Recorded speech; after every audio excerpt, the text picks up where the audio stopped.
Pointer GS की तरफ से नमस्कार दोस्तों आज के ट्रिक में हम लोग अभिलेख और उनसे संबंधित वंश देखेंगे। दोस्तों परीक्षा में अभिलेख से प्रश्न बहुत बार पूछे गए हैं, इसलिए बहुत इम्पॉर्टेंट है। और अभिलेख किससे संबंधित है, किस वंश से, ये बार बार भूल जाता है।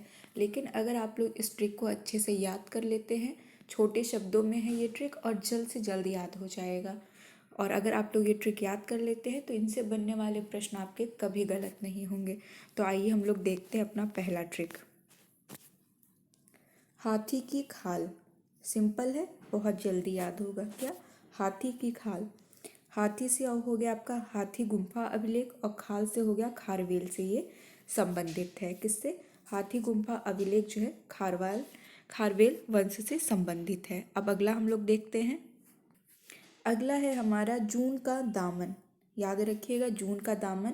जून से आपका हो जाएगा जूनागढ़ अभिलेख और दामन से आपका हो जाएगा ये रुद्र दामन।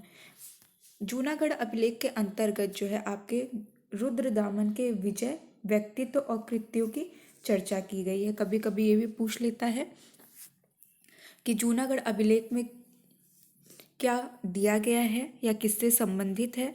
तो आप ये बता सकते हैं कि जूनागढ़ अभिलेख जो है रुद्रदामन के विजय, व्यक्तित्व और कृत्यों से संबंधित है। अब अगला अभिलेख हम लोग देखते हैं। हमारा अगला ट्रिक है ग्वाले का भोज। ग्वाले से हो जाएगा आपका ग्वालियर और भोज से हो जाएगा आपका भोजराज से संबंधित है। क्या? ग्वाले का भोज ग्वालियर भोजराज से संबंधित है। अगला ट्रिक देखते हैं। भीतर इसके। बहुत ही सिंपल है, बहुत जल्दी याद होगा। भीतर से हो जाएगा आपका भीतरी स्तंभ।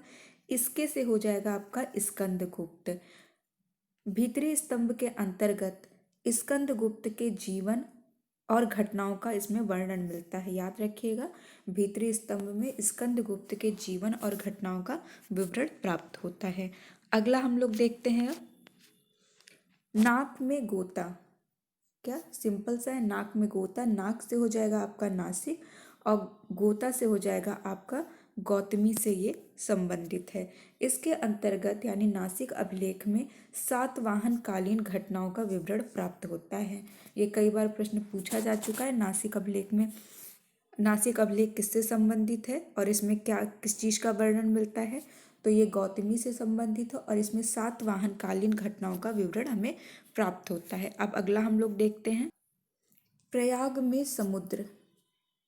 प्रयाग से हो जाएगा आपका प्रयाग स्तंभ, समुद्र से हो जाएगा आपका समुद्रगुप्त। याद रखिएगा, प्रयाग में समुद्र। प्रयाग स्तंभ किससे संबंधित है? समुद्रगुप्त से। ये कई बार परीक्षा में पूछा जा चुका है। प्रयाग स्तंभ में समुद्रगुप्त के विजय एवं नीतियों का वर्णन किया गया है। अब अगला देखते हैं हम लोग मंदसौर का यश। याद रखिएगा, मंदसौर का यश। इससे हो जाएगा आपका मंदसौर से मंदसौर, यश से हो जाएगा आपका यशोधर्मन से ये संबंधित है।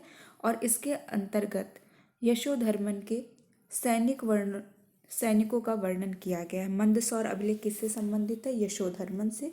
और इस अभिलेख के अंतर्गत सैनिकों का वर्णन किया गया है। दोस्तों ये थी आज की हम लोगों की ट्रिक, अभिलेख तथा उनसे संबंधित वंश। दोस्तों अगर आप लोगों को वीडियो अच्छा लगा हो तो लाइक और सब्सक्राइब जरूर कीजिएगा दोस्तों। धन्यवाद।